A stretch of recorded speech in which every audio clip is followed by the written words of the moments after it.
We are live.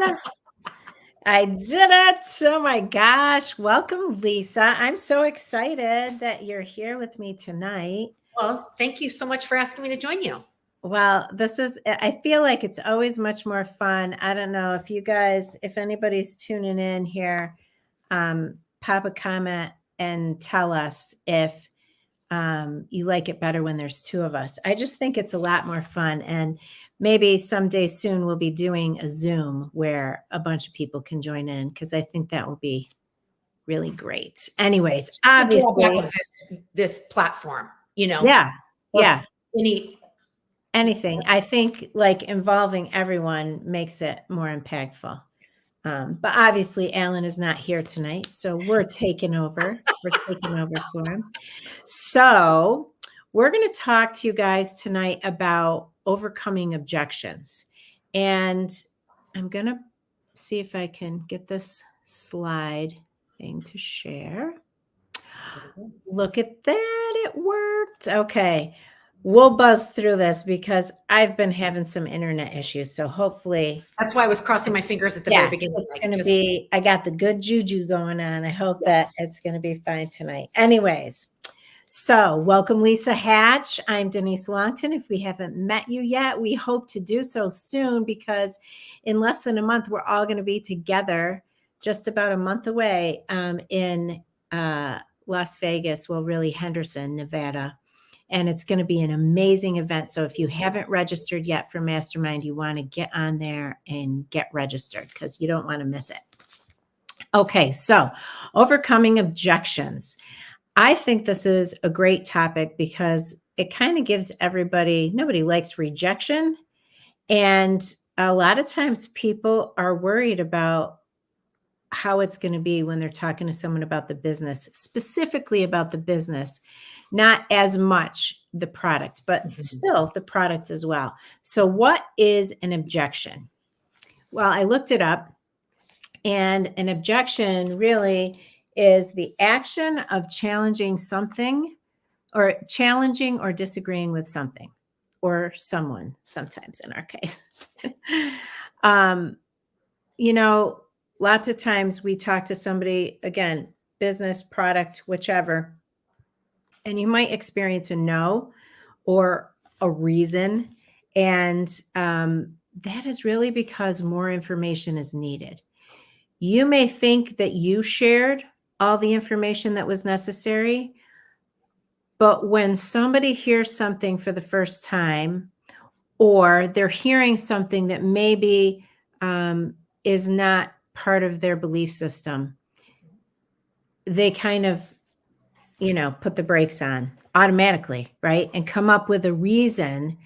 And I don't know, Lisa, I'm sure you've had this. I think we've all had this where you get a salesperson coming to your door or, calling you on the phone, and they've got all this great stuff to tell. And it does sound good, but there's some blanks that haven't been filled in and it's too overwhelming for you right now. So you're going to say no. And I just want to remind everyone that a confused mind equals no. I don't know if you've had that experience, Lisa. Definitely. And usually it's because they don't understand something completely, or they're not. Sometimes it's what we're saying. We think we've shared everything, but we're not them. So, right. Well, we're used to each other. We got the lingo. We know the company. We know the products. Sometimes it's hard to remember that what we're saying is not clear to the other person. Yes. So I want you to think about perspective and have a little bit different perspective. Like think of an objection or a challenge like that, more like an opportunity. It's an opportunity really to dig a little deeper and provide more information to that person. And I really want you to make friends with objections because guess what? You're going to get them, right? It's just part of our business. And, because you're going to get them on the regular. Hey there, Kathy. Thanks for joining us. It's important to kind of embrace it and develop a strategy. So here is the strategy. This is the leverage strategy because it gives you leverage to increase your business, right? The first one is L for listen. And I think this is one of the most important, right? Because paying attention to what somebody says, not just what they're physically saying, but their nonverbal cues, the way they're sitting, the way they might be holding their arms, they might be looking at their phone or not paying attention to you. Really looking at all of that and resist with all of your might to not jump in with all the right answers. They really appreciate being heard. I think that's one of the main things that we all want, right? We all just want to be heard. And Lisa, have you ever walked into, and I hate to say used car salesman because listen, if you're listening and you're a used car salesman, this is not a dig on you specifically, but quintessentially over time, like that stereotype where they're not hearing what you say. They've just got their thing that they're going to say, and they're going to get all that information in, right? No matter what. No matter what. And how does that make you feel? Completely overwhelmed. Yeah. And you don't want to do business with them at all. Yeah. So really listening and hearing what the person that you're talking to has to say.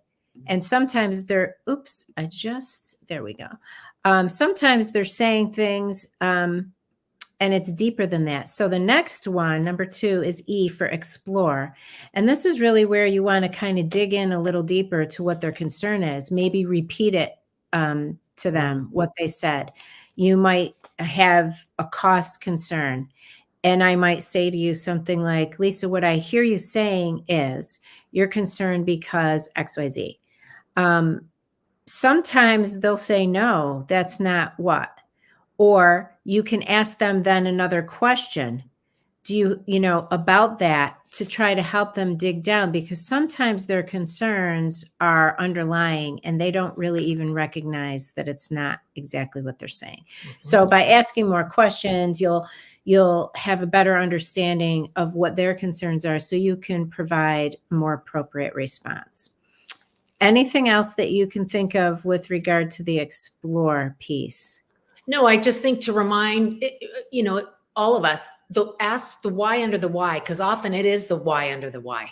Mm-hmm. You know, I was coaching somebody once who desperately wanted to lose weight.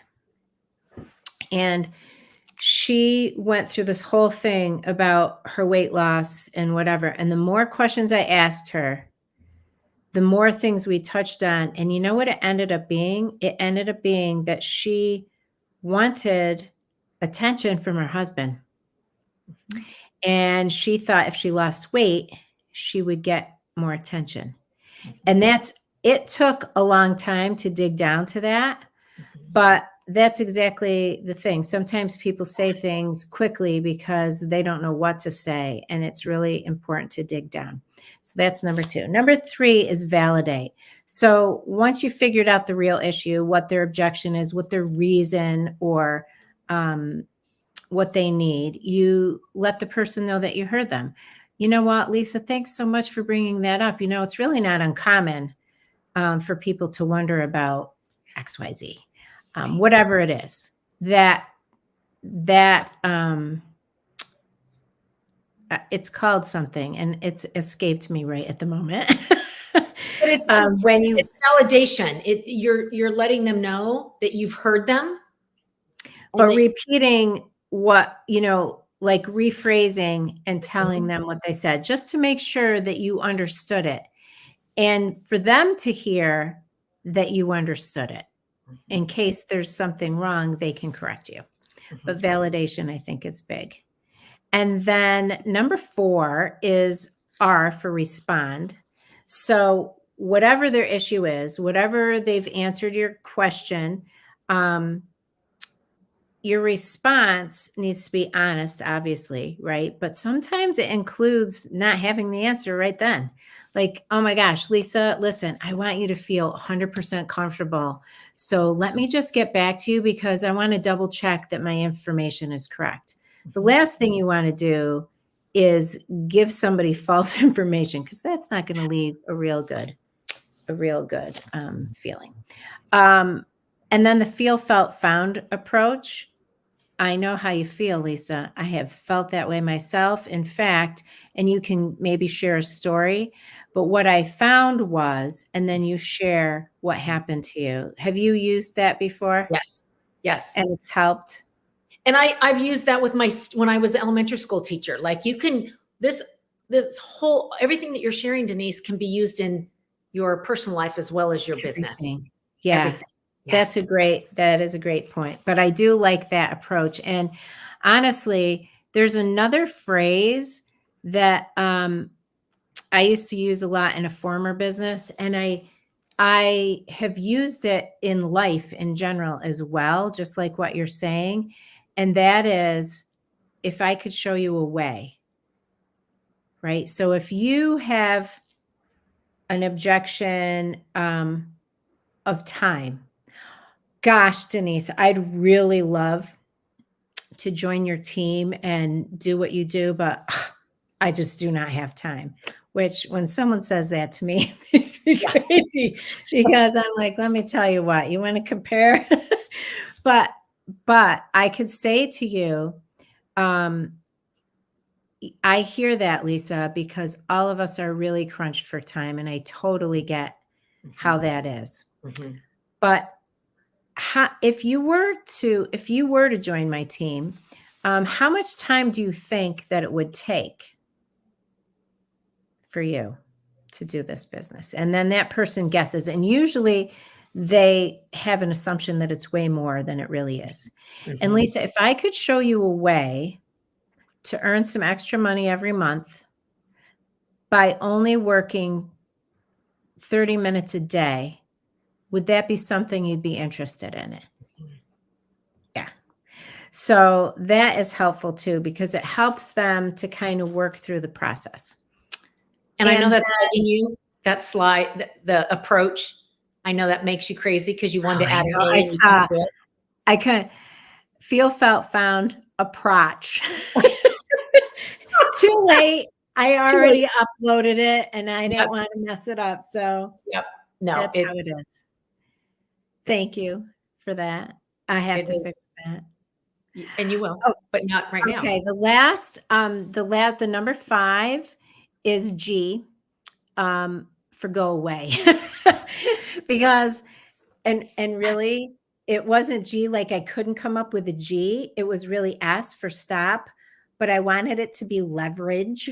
So I made it G for go away, because sometimes when somebody objects to what we're telling that we're so passionate about, we do our darndest because we got everything. We got all the answers. We're going to convince them.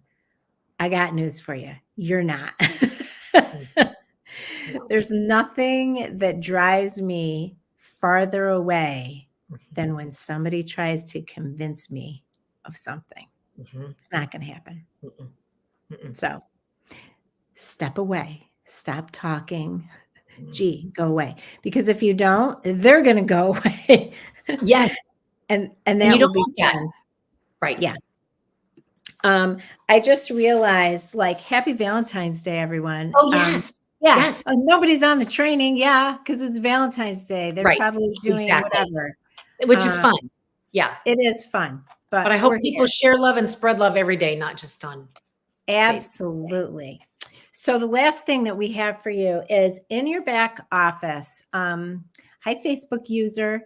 In your back office, there is, under resources, there's a ton of information, but under the training part specifically, there is an objection. What did you say? What was the name of it, Lisa? Oh, overcoming objection, something. It's something. Well, the sheet, on the top of the sheet, it says turning objections into positive outcomes. And it's a 4-page document that Touchstone's put together. But why I want you to go here is because there is 11 common objections and positive responses. So scripted for you. Yes. And you can make it your own, of course, right? But it gives you some examples. And Kathy, humbug. I know. It gives examples, which I think is really helpful because when you do this, and listen, if you're doing this business part-time, you need to read through some stuff like this because you're not doing it enough to make it habitual. You know what I mean? So when you read it over, it really helps you. So when you are talking to people, you can think of the responses that will be most helpful. Anything that you want to add to that? You know what? I think you've always said this, Denise. Oftentimes, objections are they want more information, but they're also fearful of change or whatever. So just because somebody objects or says no or says I'm not right, that doesn't mean no forever. So right? So you just want to continue to have conversations with people, and you just never know when then they're going to overcome their concerns, right? Yeah. And have all the necessary information that they personally need, because everybody needs different information. So it just because they say no or not right now, that doesn't mean no never. That means just no right now for whatever reason. Yeah, agreed. And you know what? I think that there was an R in there for respond, but I think there could be 2 R's, and the other one is respect. And I think that's important because you know what? We all love what we do. Touchstone is the most amazing company in the world, I think. We have the best product. We have the most amazing back office. We have incredible tools. We have leadership to spare. I mean, they are magnificent. There's so many good things, right? But if somebody is not ready, they're just not ready. There's nothing you're going to say. Right. So you can ask questions, but be respectful because understand that they may be ready at some point in the future. So you don't want to rub them in the wrong way by continuing to persist and not walking away when you're done. And often, I know Eddie has said this before. You can always, depending on what they say, you can always say, would it be okay with you if I came back to you in a month or whatever timeline you feel comfortable with that particular person? Would it be all right if I checked back with you in a couple months? And because of, they might say, oh, you know what? Next week, check back with me next week. Yeah. I'm so glad that you brought that up because that is really key. If you are closing your little meeting or you're one-on-one with somebody, no matter if it's product or business, you always want to leave the door open in some way. And when you ask permission that you can follow up, almost always they say yes. And that leaves the door open so you don't have to think in your head, a month later, like, oh, I don't really want to call that Lisa.